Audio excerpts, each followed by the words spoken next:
אנחנו במלחמה, לא במבצע, לא בסבבים, במלחमा। Israel के वज़ीर-ए-आज़म ने तो कह दिया है कि they are in a state of war, यानी कि वो हालत जंग में है और हमास के इस हमले का वो भरपूर जवाब देंगे। जितने भी हमारे इजरायली भाई हैं, यहूदी भाई हैं, मैं आपको सिर्फ एक चीज कहना चाहता हूं, एक विश्वास आपको दिलाना चाहता हूं।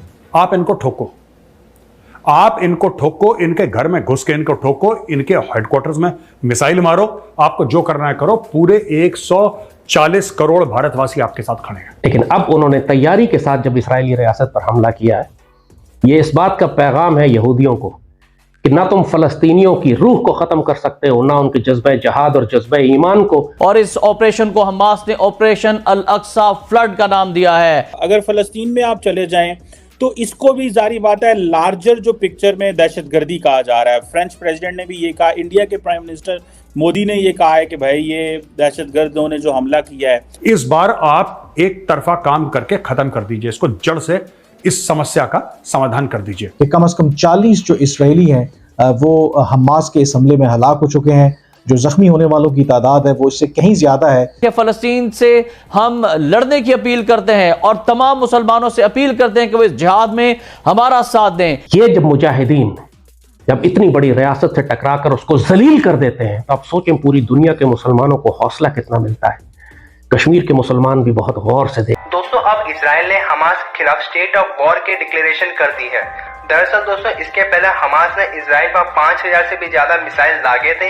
हालांकि इजराइल के आयरन डोम ने काफी सारे मिसाइल्स को रोक दिया था, लेकिन फिर भी हमास द्वारा लॉन्च किया गया मिसाइल से इजराइल के काफी बड़ा नुकसान हुआ था और इजराइल के 22 लोग मारे जा चुके। इसके बाद से दोस्तों अब इजराइल बढ़ चुका है हमास पर और इजराइल ने जंग की ऐलान कर चुकी है। और अब इस चीज को लेकर के हमारी इंडियन गवर्नमेंट भी सपोर्ट कर रही है इजराइल को और साथ में इजराइल में रहने वाले भारतीय नागरिकों को अलर्ट भी जारी की है। और दोस्तों, इस लड़ाई की शुरुआत हमास ने की थी, लेकिन अब कहा जा रहा है कि इजराइल से पंगा लेकर के हमास ने बहुत बड़ी गलती कर दी है, क्योंकि इजराइल हमास पर एक बड़ी कार्रवाई करेगा और गाजा पट्टी के काफी सारे हिस्से को फिर कब्जा लेगा। तो चलिए इसी पर आगे पाकिस्तानी मीडिया का रिएक्शन देखते हैं। हमास ने, जो कि एक दहशतगर्द ग्रुप है, एक टेररिस्ट ग्रुप है, उसने इजराइल के ऊपर ऑपरेशन अल अक्सा फ्लड, अल अक्सा मस्जिद भी है, आपने नाम सुना होगा, तो अल अक्सा फ्लड के नाम से इजराइल के ऊपर 5000 मिसाइलें छोड़ी बहुत कम समय में। 5000 rockets were fired on the state of Israel। Israel ने बोला है कि इस बार जो लड़ाई होगी ना, उसमें हमास का हलवा बना देगी इजराइल। मैं ज्यादा कुछ, देखिए डेवलपिंग स्टोरी है, मेरे पास अभी वो इंफॉर्मेशन नहीं है और इंफॉर्मेशन आएगी जैसे इजराइल अपनी जवाबी कार्रवाई करेगा। लेकिन मैं जितने भी हमारे इजरायली भाई हैं, यहूदी भाई हैं, मैं आपको सिर्फ एक चीज कहना चाहता हूं, एक विश्वास आपको दिलाना चाहता हूं।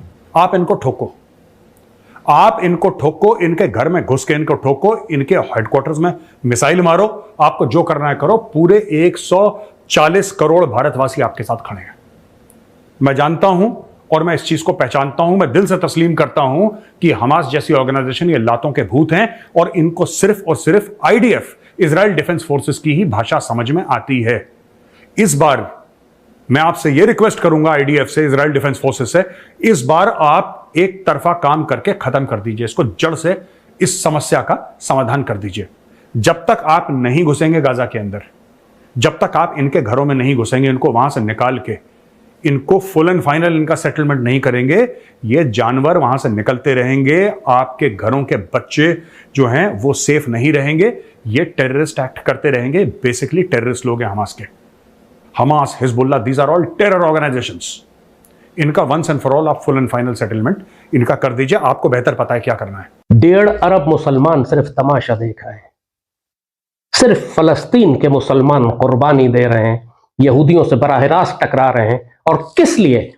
सिर्फ अपनी सरजमीन के लिए नहीं, मस्जिद अक्सा के लिए, अल कुद्स शरीफ के लिए, मुसलमानों के क़िबला अव्वल के लिए। और वही ये कुर्बानियां हैं इनकी, जिसकी वजह से आज मुसलमानों में थोड़ी बहुत इज्जत, गैरत, हया बाकी रह गई है।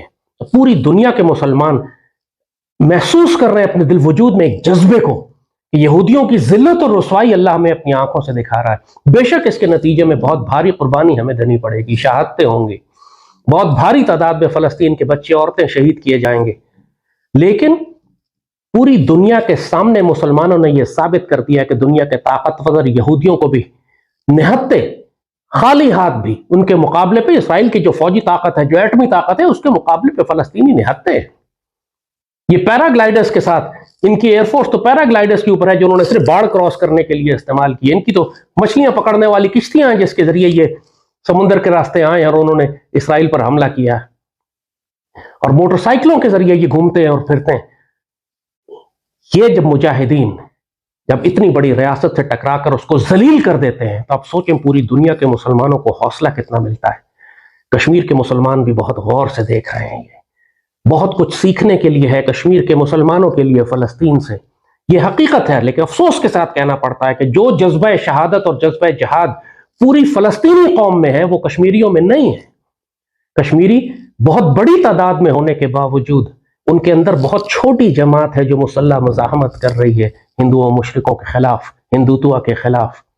उनको वो तरीक़े सीखने की ज़रूरत है, वो जज्बे सीखने की ज़रूरत है। कश्मीरी माओं को वो हौसला पैदा करने की ज़रूरत है अपने अंदर जो फ़लस्तीनी माओं ने पैदा किया है। पूरी मुसलमान दुनिया में जहां पर काफिर ताकतें भूखों की तरह मुसलमानों पर गिर रही हैं, जैसे दस्तरखान पर भूखे गिरते हैं, वहां पर फ़लस्तीनी मुसलमानों की ये मज़ाहमत पूरी उम्मत को जिंदा कर देती है, नया खून देती है, हौसला देती है, जज्बा देती है। इसकी कोई कीमत नहीं है। कायनात में आप लाखों अरबों रुपया भी खर्च करते थे तो मुसलमानों को इतना हौसला नहीं मिलता, हमें इतनी खुशी नहीं मिलती, हमें इतना जज्बा ना मिलता दुनिया के मुसलमानों को जितना फ़लस्तीन के मुसलमानों ने आज एक दिन की कार्रवाई में पूरी उम्मत को तोहफे में दिया है। और सबसे बढ़कर सईदी रसूलुल्लाह के दीन की हिफाजत, यहूदियों को जलील और रुसवा करने का काम और मस्जिद अक्सा की हिफाजत, कि यहूदियों पर यह दहशत तारी कर दी जाए कि अभी फ़लस्तीनी जिंदा हैं, मुसलमान जिंदा हैं, तो मस्जिद अक्सा और क़िबला अव्वल को गिराने की जुर्रत भी ना करना। और इसराइली रियासत पर जो दहशत तारी हो गई है इसकी कोई कीमत नहीं है। बेशक इसके लिए जो मर्जी कुर्बानियां और शहादतें देनी पड़े, फ़लस्तीनी मुसलमान उसके लिए राजी हैं। मरना तो सब ने है एक दिन।